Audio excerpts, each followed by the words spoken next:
Hello, everybody. Welcome to the final episode of the Horror Month for the Nerd Herd Comic Book Club. My name's Scott, and I'm joined today by my spooky co-host. Right here, I've got Philip. Hello. I've got Shane up Just here. trying to be creepy. And we've got our very first herd guest of the season. It is Connie. Hi. How are you all doing? All good. All good. Looking forward to this All one. good. Brilliant. Yes, so we are today talking about Connie's choice. It was the herd's choice, the very first one of the year. It is Wytches from 2014 by Image Comics, written by Scott SNYDER, drawn by JOCK, and coloured in by Matt Hollinsworth. So that's what we're reading today. Connie chose this. We are looking forward to getting this done. Connie, I believe you've written a synopsis for this story. I had to write it down because I would not have remembered what to say at all. So Well, perfect. So okay. So get that lined up, and we'll just say hi to everyone who's joined in so far. So we've got Glenn. Hey, Shane, Phil, and Scott. Hello. How you doing? We've got Kezzy. Hello. hi. Brand new name there. I'm assuming she's one of yours. Yeah. Tom. Evening, guys. Thank you for joining, mate. We got James. Evening, fellas. Blue Sonic, he's here, 4 for 4. There's a lot of people here 4 for 4 at the moment, but I'm specifically picking on him because he was like, I'm really going to make an effort to read along with every single one. So I'm like, so I hope he's still going. Fuzzy Dunlop, watch your peeps. Yep, hello. Yeah. Chris, I'm off my shelves. Hello all, thanks for joining. And we've got so Kezzy is saying Connie, James is saying hi Connie, Glenn's saying hi Connie. And my mother's in. Hello. How you doing, Helen. Mom? Thanks for joining. Hey, Hope you're Helen. doing all right. So that is the herd that has joined us today. And Connie, would you like to tell us what Wytches is about, please? Yeah, sure. So Wytches follows the Rooks family who have moved to a new town following an incident involving their daughter Sailor and a bully named Annie. So basically what had happened was Sailor was attacked and Annie went missing, and it led to rumours that Sailor had killed Annie, and so the family just wanted a fresh start. They moved to a new town. It was supposed to be this great thing for the family, but then the rumours followed them to the new town. Sailor's plagued by these like dark visions and ideas that she somehow caused Annie's disappearance. And eventually this like reaches a high point when Sailor leaves school and then ends up going missing in the woods. So her dad, Charlie, is then attacked in the house and told that his daughter is going deceased from existence and he has to find her and all of this stuff. So following the guidance of this witch hunter, he goes after his daughter and uncovers that basically their family isn't the only family in town with a secret, and the town actually harbours a dark tradition where people are pledged to witches in exchange for whatever they want, basically. So with people forgetting who Sailor is or that she even existed, including her own mum at one stage, can Charlie save his daughter from the witches? Pledged is pledged after all. Oh yeah. See, it's a fantastic synopsis. You absolutely nailed it. That was brilliant. We've got your number one fan, Meg. Hi, Meg. She's here. And Blue Sonic says he's Hey, still Meg. going strong. Yeah, hi Meg. He's still going strong. And we've got Liam as well. Heidi ho, apologies, we're late. No, Apology accepted, not but accepted. don't do it No, again. not accepted. All right, okay. Not accepted. Don't do it again. Right. Perfect. Yeah, you nailed it there. I mean, the thing that stuck throughout the book, and it definitely creeped me out from the very start, was the phrase "pledged is pledged." Yeah. You know what I mean? And that is terrifying. But Shane, do you want to tell us what you thought originally? Oh, I loved it. I loved it. Oh my God. From the very beginning, when that woman is in the tree and she's like calling out for her son and he just beats her with the stone and he's like, pledged is pledged. And you're like, oh my God, even this child is like in on this. It's like, it was dark straight away. Oh and my I was God, like, yes, yeah. I am like, buckle up. I am sitting here and I'm going to read all of this in one go. It's fantastic. I thought it was great. I thought it was a fantastic, creepy. It actually was a creepy story. I was creeped out while reading this. I was I was immersed in it. I was enjoying it so much as it was going on. And the twists, I did see the twist coming a little bit sooner than I would have liked. They did sort of make it a little bit obvious, but I really enjoyed it from start to finish. And the art, my God, the art is phenomenal. Wow. It's amazing. Yeah, it is fantastic. So good. Like, did Phil just say it's okay? It's okay. Ooh, all right, come on then. Why? I don't know. I don't know what it is. So the art, obviously, whenever they're in the kind of the woods and you have all this kind of like splattered of ink and stuff, it kind of reminds me of that kind of. You ever hear of bokeh, like with like a photography term, like bokeh, like all the blurred backgrounds? It kind of looks like that, but I didn't, and I think I enjoyed like the standard art more, like just like whenever they're just normal panels, or just having a little chit chat more than the actual kind of mistress, or the dark scary stuff, if you know what I mean. I don't know why. I think it was like too much going on that you couldn't make sense of it entirely. All right, okay. We've got Highland G in here. Hey everyone, great face paint, Phil. Finally, someone has brought it up. Yeah. And if no one did bring it up, I'd be really embarrassed, because like it's like all this effort for no reason. No one should have said. Hi, Anna. Anna is here. Connie's bestie is here. And Lee said they weren't late, they lied. They were on time, but Phil scared us so much and we needed a couple of minutes to compose ourselves. For everyone listening on the podcast, you should definitely go to the YouTube video just this once, if you've not before, just to see Philip's face paint on this. He is painted himself as a Frankenstein, and he's named himself Frankenstein Sponsor, but with a PH at the start. It's fantastic. I mean, you really outdid it with the Crayola. With that, yeah, it was really... it's permanent marker. It's all hard left in the cover. Jack Talks Comics, everyone. Good evening. And Triple G is saying, even though sorry he's late. And TB is here. What's up, nerds? How's it going? For me with the art, I really enjoyed the chaotic. That's how I'm calling it, the chaotic art. I mean, it was really good, and it makes me want to bring up my favorite word, interpretation. So it was that kind of thing, because you could never clearly make out what you were looking at when it came to the kind of witchy side of things. Yeah. And I really enjoyed that. You could get the basic shapes and maybe the odd colors here and there, but I really enjoyed putting it together myself and filling in the blanks. And this time I wasn't interpreting the story, I was interpreting what I was looking at. And I thought that was really clever. It even though you knew what you were looking at and you could see what you were looking at, it still had that kind of mystery, because it constantly felt like you had this kind of netting in the way. There was something in the way and you couldn't fully see it. And I thought that was really good.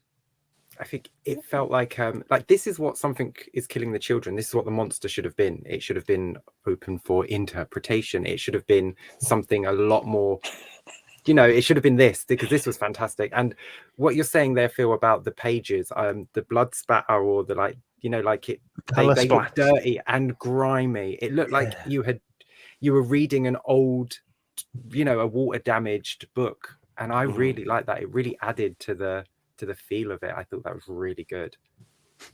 Coming back to your twist thing earlier, Shane, Chris said the twist was very, very obvious. And then he said the colouring ruined this for me, and the ink shows how stunning the art is without the colour.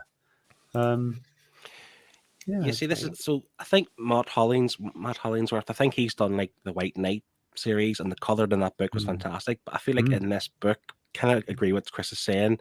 The art's fantastic, but it's more like the colouring of it. I didn't like that splatter stuff. I just never. It didn't hit with me, and I think maybe that's in my idea that maybe that was its downfall. But the art, other than that, was great.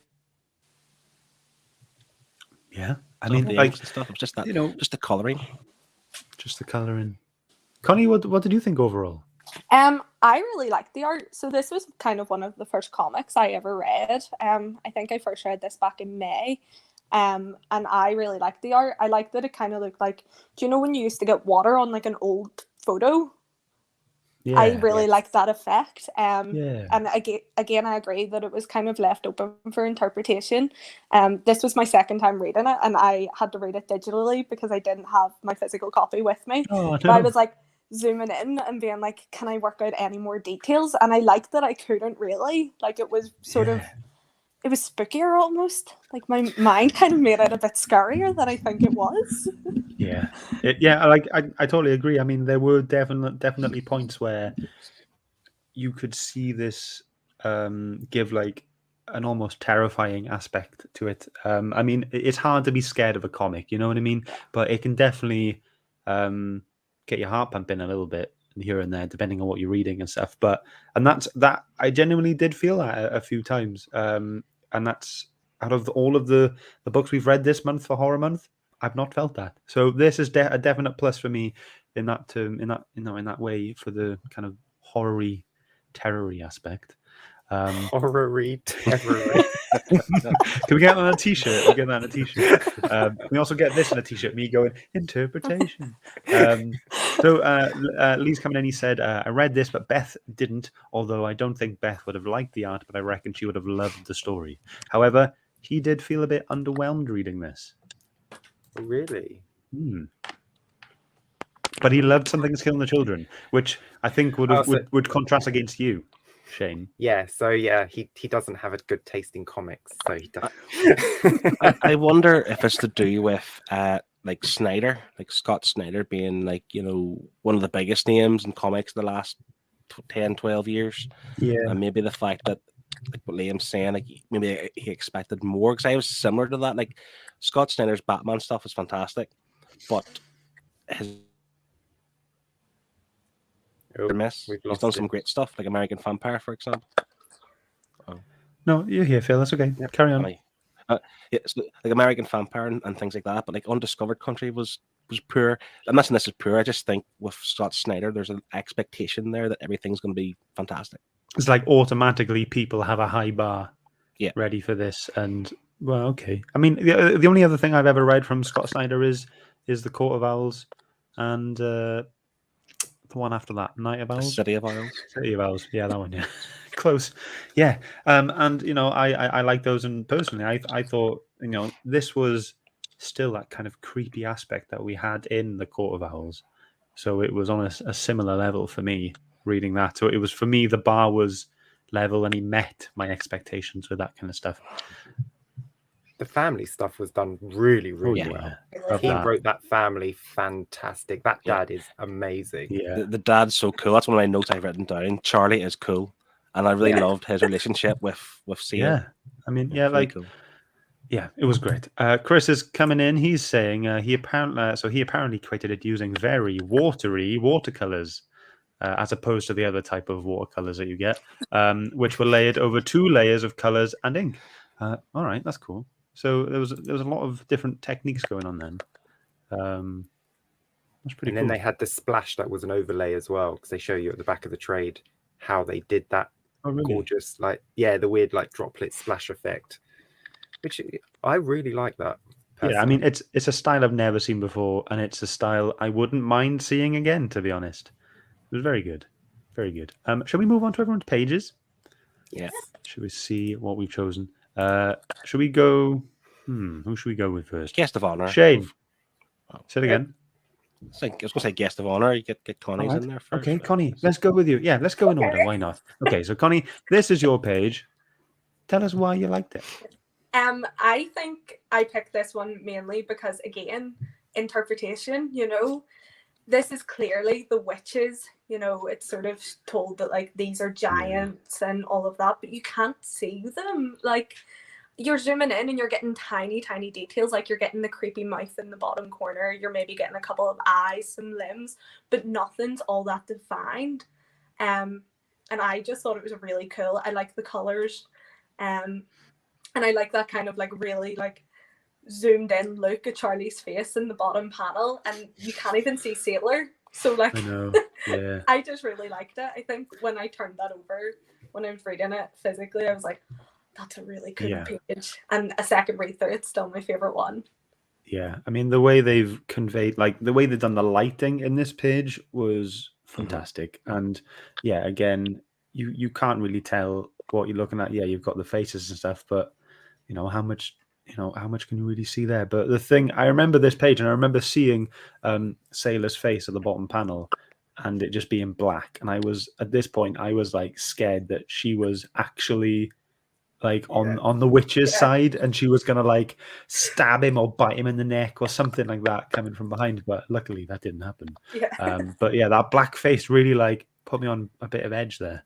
But yeah, brilliant page, guys. What do you think? Yeah, really good. And the fact that he says like they've grown into the roots around, and like so they're like older than like everyone in that town, probably even older than the town itself. Like they've been there for hundreds, if not thousands of years. I know. Yeah. And they are just really creepy. Yep, Absolutely. Terrifying. We've Jerry Wales is in. Hello, thanks for joining. Nice to see you. Okay. Shane, you're up. What we got? This is, I hate to use the word interpretation, but I love this image of a witch. It's fantastic. It's like you say, you can't really make it out, but you know what you're supposed to be looking at. You can your eyes are telling you there's a face there, so you are trying to put it together, but it's lopsided. One's bigger, one's smaller. This is the page for me that was in my head when I was talking about you can't see clearly, there's stuff in the way, like it's making you try to fill in the gaps and stuff. You know, you can see a hand, you can see a kind of face, a little bit of hair maybe, like, but you don't really still know what you're looking at. See, that's why I think I don't like it, because you can't see it. And I understand what you're saying. It leaves things open for interpretation, and like you can make it out for yourself. But I just want to be shown them. I want to see what they look like in every detail. See, I don't mind pages like this when it's a single thing, or if it's, you know, like if it's just one witch. I have the problem. Do you remember when we used to complain about busy pages where there was so much going on you couldn't make anything out? That was accidental. There just happened to be too much on a page. I think this is obviously on purpose. You're not supposed to make it out. So I think that's why it works for me. I just think it's so creepy. And I mean, if that was coming after me, I'd just sit down and be like, all right, fine. Do you know what I mean? Just close my eyes, just do it. Just do it, whatever. Oh, yeah. Fantastic page. Philip, we're going on to yours. Yeah, boy. So, to be fair, this doesn't have any of that splashy stuff going on. It's quite clear what's going on. So that's what the first point I like to make. Secondly, this girl Annie was a real bitch. Oh yeah, and like this needed to happen to her because she was a real disgusting person. What she was going to make Sailor do, and the fact that she got her comeuppance, I was cheering almost because she was a real nasty piece of work. And 100%. I just thought this was also creepy as well for like a horror book we're reading, like getting sucked into this kind of hole in the tree, to the point where it's a tiny hole. So you're folded through it. Yeah, so like you know, you can picture that if it was like a movie, how it would like what it would sound like, you know. And she just deserved every bit of it. Yeah. And I don't know why Annie's screaming for, like she feels bad, or it's not Annie, Sailor's screaming for, like she feels bad for. She deserved everything of it. Yeah. Absolutely. Yeah. I mean, when you saw that kind of folding in bit, I could in my head I could hear the crunch. Yeah. You know, and I could really feel myself like, how would I feel if that was happening to me? And it's just not great to think about. But it's fantastic that that kind of art was able to make me feel like that as well. Like art that makes you hear sounds is good. That is good, yeah. Okay, so my one, we've got this. Right before Charlie was about to climb into this tree to go and save Sailor, I just loved how they could even make a tree look terrifying. And then the more that I looked, again, the more I could see. And I was like, what the hell are these things in the top right corner? Like, am I seeing faces or heads hanging from the branches and stuff? And it's so, it's so done on purpose. You know, the lack of detail whilst also giving you a bit of detail to maybe think about and wonder about and whatever. And I just thought, this was very cool. Really like that page. It's a good page. Definitely. Very well done. Yeah. Okay, let's see who else is here. So Perpetual's joined in. Good evening, everyone. Happy Wednesday. And he's also said, what did he say down here? If there's one wrong word said about Jock, I'll riot. He's a big Jock fan. So everyone, but Dominic is here. Says can't stay too long this week. I'll need to catch us on the replay. Thanks for joining though and saying hi. That's great. Sorry. Okay. Should we move on to the story? Yeah. Yes. Yeah. Connie, Oh, what Connie's saying no. No, I said yeah. Connie, what's your overall thoughts of the story? I mean, you chose this, so you must like it. I really do like it. I really like when comics have like almost like emotional undertones, if that makes sense. So like I loved the family aspect and the fact that like Charlie would literally climb into a pit full of supernatural beings to go and save his daughter. Like I love that, and I love like the twist that happens, the kind of like the betrayal in it all. I Yeah. really enjoyed that aspect of the story, but it doesn't take away from the fact that like this is a horror book. Like this isn't a soft family tale. This is No. actually quite spooky. Like it's hard to be scared by a comic, like you said, but this one just like, oh, the first time I read it, I remember like kind of making me shiver a wee bit, like, oh, Yeah. I don't like Heebie-jeebies. that. Yeah. Yeah. So I really enjoy it overall. I think the story's good, and I really like the art. So yeah. Phil, think like what- you want to say something. Yeah. I think with the story,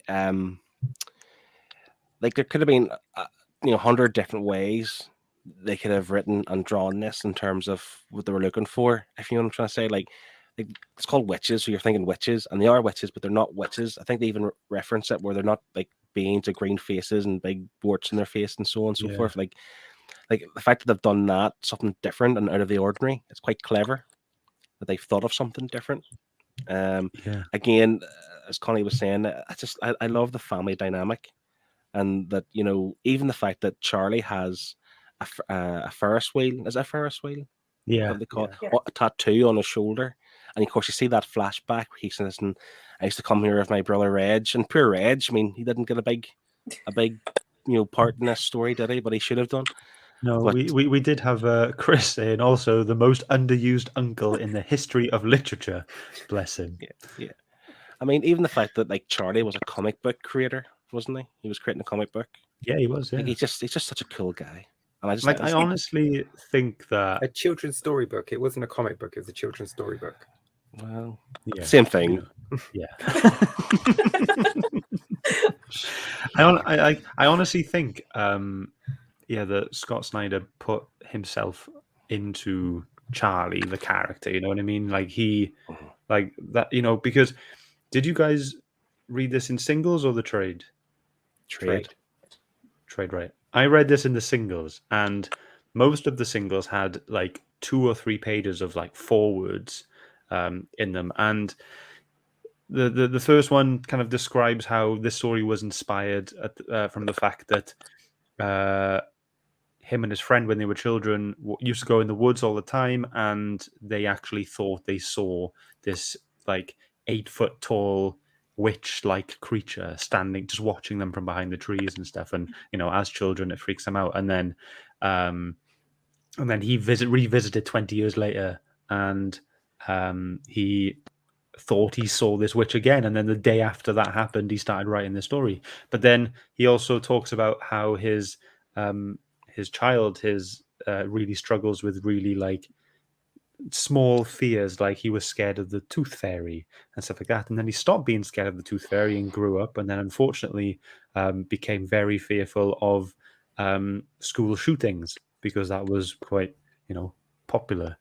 It's quite what's the word for happens a lot? Common. Yeah, that's the one. So it was also showing how much he loves his kid and he loves his family. And after reading those forewords and then reading this story, it just felt like this was, Scott Snyder going, right, this is the dad. I'm a dad. What would I do? And it just kind of felt like that. And Connie, you said, this story is a horror story, but at the end, like as well, on the flip side of it, it also felt like some kind of love story from the dad. You know, from the dad side of thing, you know, he would do anything for his daughter, and I absolutely love that aspect. Yeah. It's like there was, what was the line they used? I think they swore like, "I effing love this kid," or "I effing love that kid." I think they used it quite a few times, Mm. and like to almost like to emphasize the point that you should love your children. I think Scott Snyder, he has, like, in terms of his life experiences, he has experienced a lot of horror. He is known for his horror stuff as well, and he has a pretty scary imagination, to the point where I think it's. I think he's scared of himself sometimes. Listen to some of his interviews, he's scared of like quite a lot of stuff. What's in his mind, if you know what I mean. And like I say, the fact that he's come up with this story about witches, but it isn't witches as we know. Like, he's just putting all that fear that he knows into the book, and I thought it was great. I've seen a few comments with people saying about the twist being obvious. Maybe I'm really dumb, because I didn't think it was that obvious. I'm with you there, Phil. I feel I'm quite naive in general Yeah. anyway, so Yeah. I didn't see it Like, come in. I wish I. in hindsight, you're looking back, and there are things with the mum. It is her mum. It is Sailor's mum, Yeah. isn't it? Mhm. Right. Yeah. So, because I was thinking, is it the stepmom? Is it, you know, because there were things like she was in the hospital for a kid and had this green stuff in the bag, the drip bag, whatever it's called. The And I was IV, thinking, right, yeah. But I didn't know what it meant at the time, and it wasn't until the twist happened and I realized, oh yeah, there were a few shady moments a few issues ago that explain what's went on. But at the time, I didn't. You know, maybe it is my naivety as well. I just assumed that no mother would do that to their child. Yeah, I mean, I saw it coming. I did see it coming, but that's because I consume so much media and so much like movies and TV shows. So things like that don't tend to go by me. And it was as soon as I realized that Sailor was pledged, I was like, oh no, the mum's pledged her to get her legs Yeah. back. I'm like, they've moved to this small town. The mum's found out about witches, pledged her for her legs. And I was like, oh no. And then right at the end, when she gets up, you're like, that's her mum. No. It's like, her dad's been fighting so hard for her, and the mum's just been like, meh. I know, like, how tapped must you be as a mother to be like, look, I've pledged her. Let's just get rid of her and let's start again. We can be happy. Yeah. And I was like, you are absolutely crazy. But even before then, though, because when she's pregnant again, and she's literally says to the husband, like, not in so many words, but she's like, we can do better this time. You know, this one won't be like Sailor. This We was a can dry maybe run, do- you know? Like, Yeah, she's like, we did the practice, kid. That didn't turn Yeah. out well. It's like the first pancake, innit? That always goes straight in the bin, and you have to do it again. Comparing kids to pancakes. wow. But it's actually quite clever the way they've done it as well. The fact that the mum is like her ancestors or heritage, whatever. Like, she's from that line of people back in the day that they did sacrifice their kids, like in a common practice. And obviously, same with the first issue where the mum or whatever other family it was in the tree, and the son just goes, "It plays as it plays," and just thumps his mum with a big brick. Like, what I love about that is he was originally pledged, but he turned the table and pledged his mum in his place. That was fantastic. But that's what I mean. So it's like she's coming from a family where it's common, you know. So maybe that's why she doesn't feel. Maybe that's why she is cold about it. Like, she doesn't feel any remorse because it was commonplace, and she was lucky enough to get out and go to a different family and whatever else. But now it's caught up with her. She has no other choice. That's how she sees it, I suppose. But again, the thing is, well, the whole town, like the sheriff and the friend from the schools, and a few other people, like, they were all creepy as well. Like, the whole town was creepy because they actually want her to be pledged to satisfy the witches. You know, you stay there and whatever. It kind of gave me like Hot Fuzz for the greater good energy. Like, Oh yeah, where the entire town's in on it. yeah. Just as you said that, we had this comment about the greater good. So Lee said, pledge is just the witch's version of the greater good from Hot Fuzz. Probably plenty of other examples, but Hot Fuzz springs to mind. He also said as well, the story was very much just okay for me. Didn't grip me as much as I thought, as I thought it would. And the twist was so obvious. I was definitely expecting more overall, but the last issue was so good. I did find the first 4 issues were okay. I think they were clunky at times because some of the flashbacks were a wee bit kind of. I was getting a wee bit confused because they had the flashback and like the normal present day as well as the present day for Charlie separately. And it was all three combined with like a few pages. I was thinking, like, where am I now? Where am I now? But the last two issues, like, they were quite tense. Yeah, Like, they were definitely the best of the whole run. I mean, I actually felt quite emotional towards the end. There was I did have a bit of a moment. I was like, oh my god, is this actually happening? Like in a horror story? Like I'm feeling bad for this family here. But yeah, it happened. Can we just talk about the witch hunter, the double amputee witch hunter for a second, and how awesome she was, and how I didn't know she was a she until the next issue. This is what I need to know. What was she doing? I don't understand what she was doing. What was she injecting to or from her nipple? She took stuff from the breast. Yeah. It's so he wouldn't forget Sailor. I think that's. I thought it was so that he would stay normal. He would be calm. He would remember everything because otherwise, you just breast forget. fluid is the way to do that. I was a little bit confused when she first showed up because in the panel when you first see her, there's a bed behind her and there's two prosthetic legs on the bed, and she beat Charlie with one. Yeah, she was standing on the bed. Like, I didn't realize that they were her legs. So I saw these two prosthetic legs in the background, and she beats Charlie with one, and I'm like, who in this family is missing a leg? And then it wasn't until the next issue that you see that they're her legs. So I was like, okay, but she's still really cool, and I love the story of why she has those legs. Like the witches got her and just ate her legs, but she's got away. Yeah, you actually see her in the first issue whenever Sail's on the bus going to school, and she's hiding in the trees, and she's like pledge question mark, so she knows like she's in danger type thing. She's the next pledge. But yeah, I feel like I need more of her. I forget her name. Clara. That's the one. Oh, we need her backstory. We need more of her. Like a one shot. Do we need a spin-off? Yeah. Yes. That'd be a Clara spin-off, like how, like, you know, I know we know how she lost her legs and stuff, but yeah, a story about it would be quite good to see actually. Yeah, really enjoyed that. Yeah, she was just creepy overall, wasn't she? Like at first, I thought she was a bad guy, and then you know she is a bad guy, but she helped as well. You know what I mean? Yeah, I don't think she's a bad. I think she's actually lived a life where she can't be nice if she's had her legs taken from her. Like she's not going to be a nice person because she's going to have no problems with that. But the fact that she helped. And obviously, you know, she sacrificed herself in a way too, because make the noose and stuff, and you know that was horrible. Like it was made even more horrible the way she did it. Like I'm assuming she like unstrapped the legs and then just like pushed them out the way because like she was hanging at normal height because she just moved her legs out. Like it was horrible. It was a bit more gut wrenching than I think it should have been for this character who.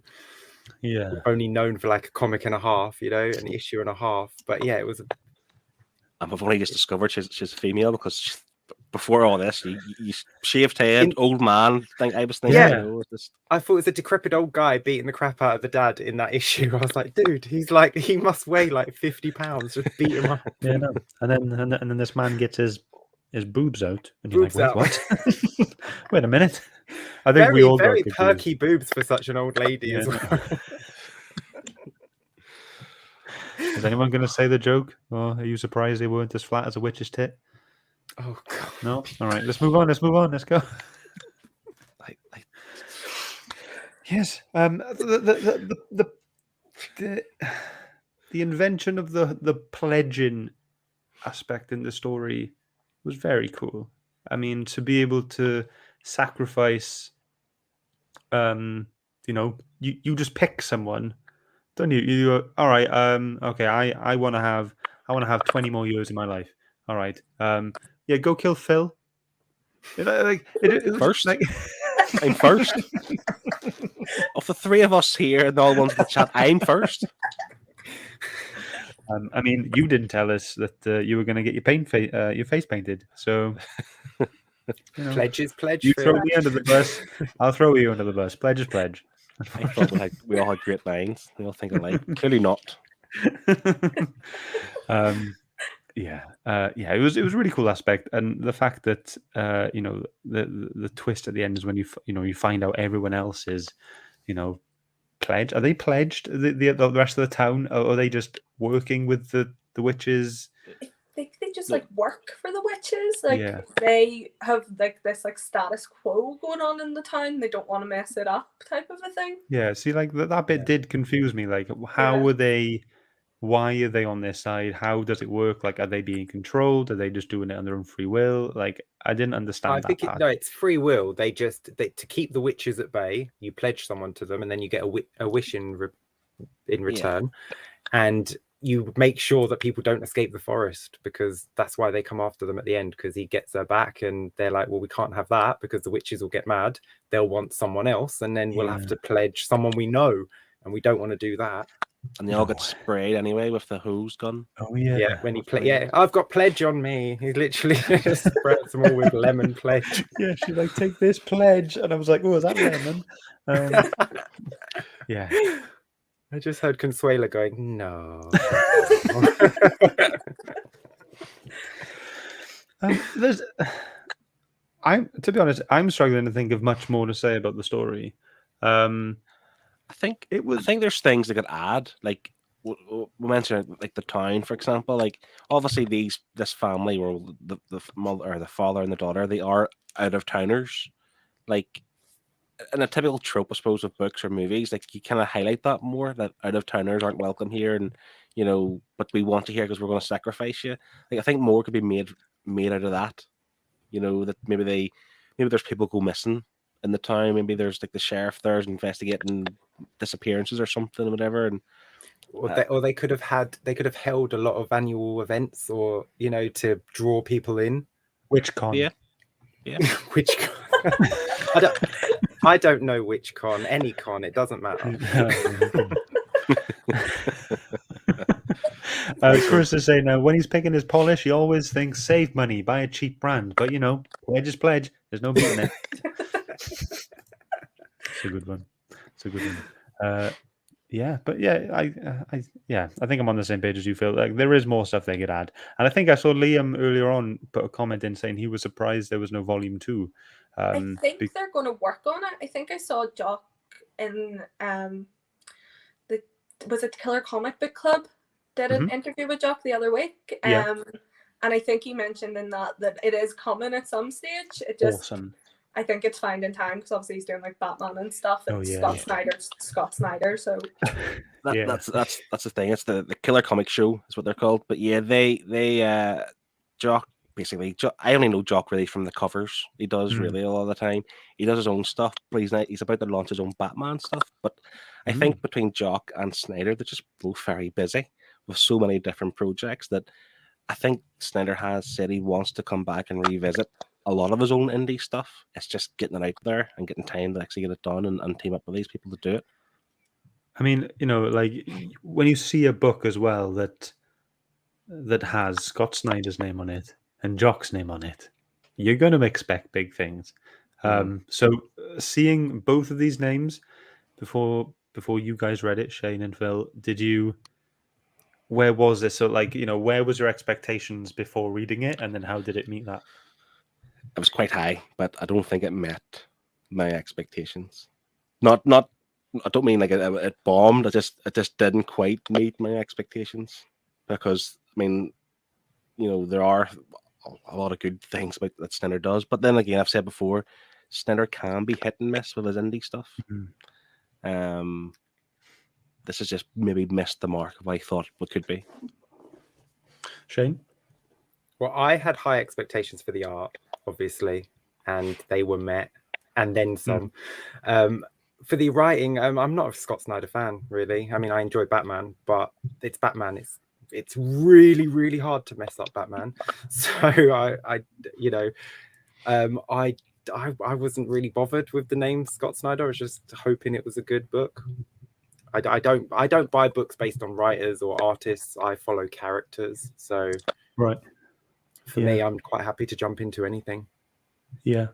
And then Connie, you said this was your first ever comic It that you read. So wasn't the bef- first ever one, but I think it was like the first one I ever read was Something's Killing the Children, and then I picked this up because I wanted to sort of keep reading horror books. I was like, Okay. okay, cool, I'll all go right. for this one. So So was Scott Snyder a name that you knew? Was Jock a name that you knew? no, I'm not gonna lie. I thought Scott Snyder and Zack Snyder were the same person Are they brothers? until like 2 months ago. So Right. definitely not. Okay. So you didn't have any sort of expectations based on No. the people, the creative team. You just thought, ooh, Witches sounds Yeah. cool. Let's go. Like now I do know who like JOCK and stuff is, and I've Hmm. read some other works by like both of them. I still think this holds up really, really well. I still think that this would be probably towards the top of my list for both of them. Okay. All right. What's interesting there, you mentioned Something's Killing the Children. So that's James Tynan. Yeah. And James Tynan, I think, did he go to Scott Snyder? Did he go to Snyder's writing school or something? Or he was mentored by Snyder? But I do think Tynan is a class, just a little class above Snyder, slightly. Certainly now. I mean, it's been Tynan's last 2-3 years has been him as number one, I suppose, really. But I think he's kind of excelled Snyder. Yeah. Andy's jumping in. He's saying Snyder is doing all his own work through Best Jacket Press and released through Comixology. Some great stuff largely missed because it's digital only at the moment. Oh, okay. Did anyone else know that? I didn't have a clue about that. You should do, because I mentioned it in Comic Airwaves News one month. But Oh, yeah. Cool. Yeah, yeah. I read a lot of Comixology stuff, and I have seen it on like the listings. I just haven't picked any of it up yet. All right. If it's as good as this, I might have to give some of it a go, see what he's got on there. And plus, you don't read DC or anything anymore, so it's like that's your go-to. Yep. You need to get on the indie train now, mate. DC I has do. failed you. Woo You need to woo. get on the indie train. Chris is coming in. He's saying Batman Black Mirror is still the high bar for Snyder and Jock. I've not read that. Yes, I thought I was thinking this. So yes, Andy said highly recommended the follow-up one-shot to which is called Bad Egg. I think because I was looking it up earlier and I thought I saw something, but I didn't want to say in case I was wrong. But I think it was out in 2018 as well. So they did a one-shot. I don't know what it's about. And then Tyler's coming in as well, saying James Tynan was a student of Scott Snyder and then worked with him on Batman. So Tynan learned from Snyder, and then Phil, you think, in your opinion, Tynan is just that little notch above. Yeah. Just the way like Connie was comparing the two books written by the two creators, I do think Tynan's just that little class above now than Snyder. Yeah. What books are you comparing, Phil? Not this and Something is Killing the Children. No, that's just the two that Connie had mentioned, but just in general, like The Nice House to Make, for example, is a far better read than this, and that's James Tynan. So. And we have Andy putting me to shame now, saying he learned the Snyder stuff from Comic Airwaves news segment. Really shows either I wasn't listening, which is probably right, or I just forgot, which is probably even more the case. He does have a terrible memory. It does. Yeah, I do. Shame on me. But yeah, I think we're coming up to the time now, guys, where we go our final thoughts and scores. Glasses on. I don't know where my actual glasses have gone now, so I'm just resorting to sunglasses. I think that has to be the new thing now. It has to be sunglasses every week. Just do this. Yes, everyone, get your glasses on. Let's go. Yeah, Connie's got hers. It's fine. Okay, so guys, you know the drill by now. Do go ahead if you've read the book. Give us your score. And if you did like the sound of this book and haven't read it yet, do go ahead and look at the Amazon link in the description. It'll help us out a lot, and all that money will go towards you. So yes, give us your scores, and we will now go around what we all thought of the book. So in normal clockwork fashion, Connie, would you like to go first and give us your thoughts and scores? Overall, really enjoyed it. Obviously, I recommended it to be read this week.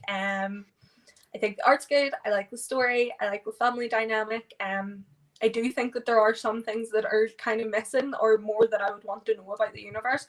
So it's not getting like top scores, but I would say it's probably like a solid 8.5. So 8.5. Nice. 8.5. Awesome. Great score. Shane, what you got for us? I love this. I thought this was fantastic. I really enjoy the sort of story, like family moves to a small town and then like bad stuff happens. Like they're my favorite films. So I was down for this from the start. I loved it. Art is fantastic.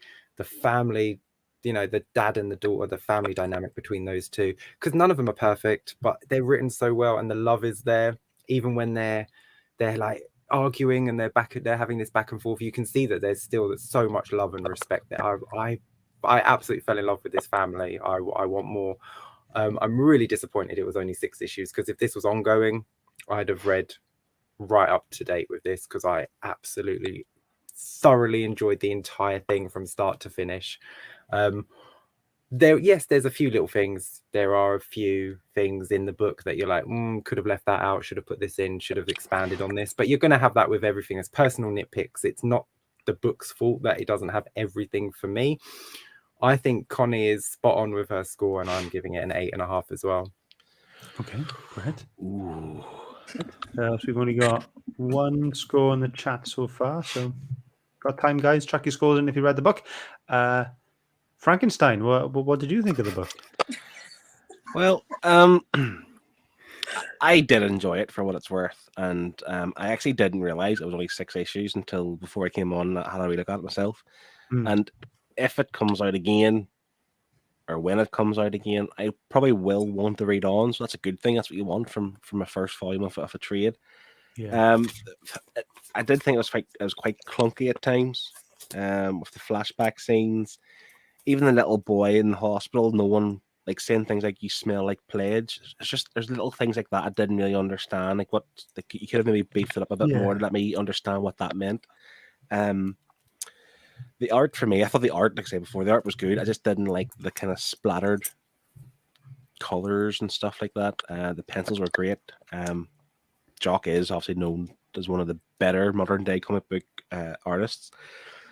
But really enjoyed the story in the last 2 issues. Again, the whole Charlie and Sailor kind of bond is great, and it just makes you feel good reading that kind of stuff. So I'll not waffle on too much, but I don't love it as much as Connie and Shane love it. It's above average, but just didn't meet my expectations. I'm gonna go at just a 7. Just a 7. Yeah. Okay, 7-ish. All right, nice. So let's just see what we've had so far. So in terms of audience scores, so we're going to include Connie's score in the audience score and then average everyone's up. We've also got Andy saying he's given it an 8. Chris, he says, JOCK art is great. Really love the monster designs and creepy scenes. The Charlie action scenes were awesome too, but the story is meh. And the color is dreadful. So he's given it a 6. Blue Sonic, he says, I enjoyed the art and the story, but it didn't grab me as much as previous weeks. I'd give this a 7.5. Okay, fair enough. And Lee has said it felt very much like a world building start of a series. And if it did continue into a volume 2, maybe I'd give it a higher score. But as it stands, volume 1 is held together by the art and issue 6. So it's a 6.5 for him. And then James has just come in. I'd give it a solid 7. Great. So we'll check that 7 there. Okay. So it's a really cool story. I mean, the stories we've read this month for Horror Month, I can't compare this to any of them. It was, totally different. Maybe it had the creepy aspect of Something's Killing the Children. So maybe I can compare it. So if I forget what I said there. The art, I really enjoyed like I said earlier, the chaotic side of the art and the kind of mystery and the interpretation. But what I really enjoyed more than anything was the family aspect. I really enjoyed what Charlie would put himself through and was willing to do to help his daughter, to save his daughter. And yeah, you could tell that when even you see him put that jar of stink all over himself, and he then wipes his tongue with it. And he's like, nah, like because Clara, she said, they can smell your breath as well, so put it around your mouth. And he's like, nah, whatever. And it was just gross reading that kind of stuff, but it just shows how much he would do to save his daughter and potentially the town. But I didn't really see a need that he needed to pledge himself. He just needed to kind of pledge his wife, and then it could have been done. So I didn't really see the point in that bit. But yeah, overall, really fun read. Got my heart pumping a little bit, and I would recommend. This story to anyone who enjoys a horror story. But I don't know what it is. There's just one thing that's just not making me like give it this massive score. It just didn't like. I really enjoyed it, but there's something holding me back, and I can't quite put my finger on it. So I'm gonna stick with the score I've had in my head the whole time, and I'm gonna give it an 8. Nice. That's it from me. There we go. So we got an 8. Let me just finish off these scores. Okay, so we have got. So we had an 8.5 from Connie. We had also in chat. We had an 8, a 6, 7.5, a 6, and a 7, which gives you guys an average of 7.2. So given that. Adding that to Phil's score of a 7, Shane's score of an 8.5, and my score of an 8, adding that with the 7.2, it gives us a 7.7. Whoa. Our leaderboard. So let's go ahead and see where that was on our leaderboard.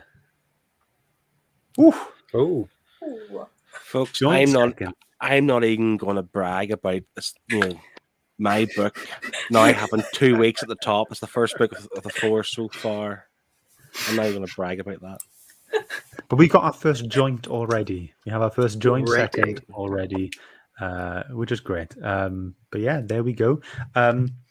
This was our Herd's Choice. So Connie won this, and Connie also did win some Nerd Herd swag.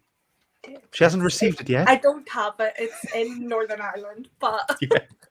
But she has it. So Yeah. we have these notebooks. We have these bookmarks. We've got some fantastic stickers that was created by Bethany from Created by Cartwright.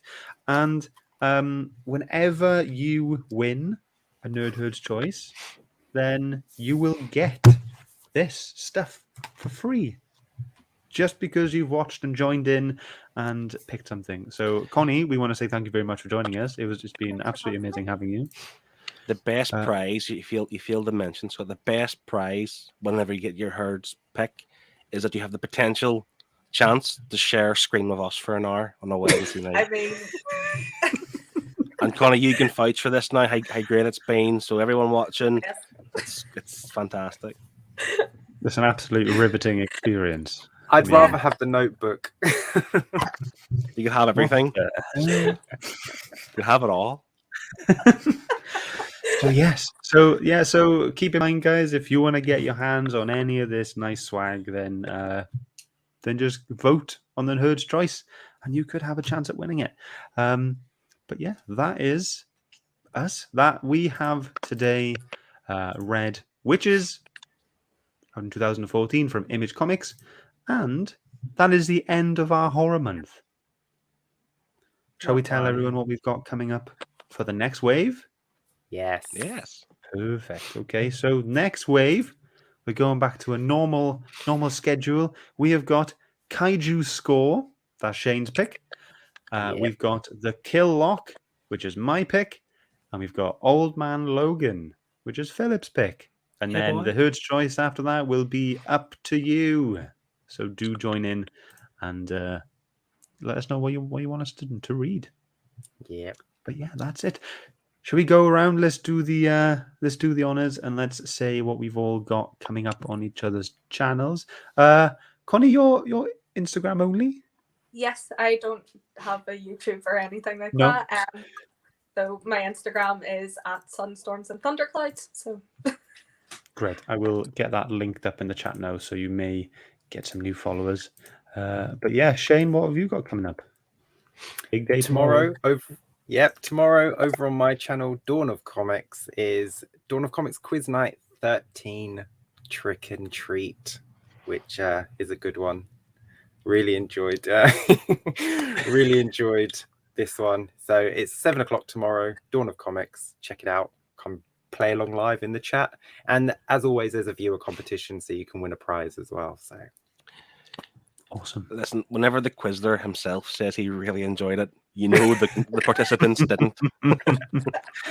I'm like judged on what I've seen little bits of and heard little bits of. I couldn't make the quiz this time, but I'm kind of happy I didn't. Phil, what I about was you? extra mean.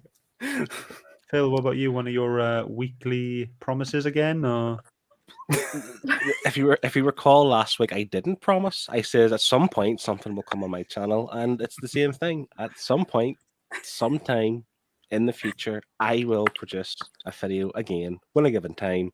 But I am busy this week. I am very, very, very, very busy because Friday there's something happening, Scott. But I allow you to talk about that. okie dokie? This Friday we have got Comic Airwaves. We got Yay. October's episode of Comic Airwaves coming up. We have an interview with the creator of a new book coming out called Kids and Monsters.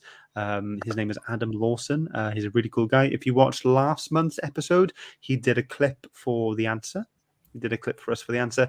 And yeah, so we will be, myself, Philip, and Liam will be chatting with Adam about that book. But we've also got the normal shenanigans going on, and we got a brand new feature as well, and it's all going to be a good laugh. So tune in. It's going to be on Friday, not Saturday, and it's not going to be at Harper State. It's going to be at 9 p.m.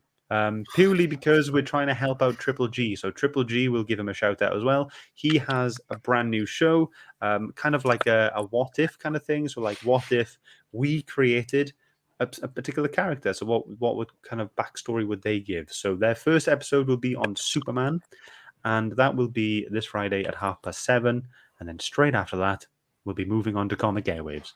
So there we go. There we go. So that has been us this week. Just another end of show reminder: we're going to be reading Kaiju Score next week, and it's going to be a cool one. Is that by Aftershock? Aftershock Comics? Yes. Yeah. It's going to be fantastic. So I think that now just leaves us with one more little thing to do.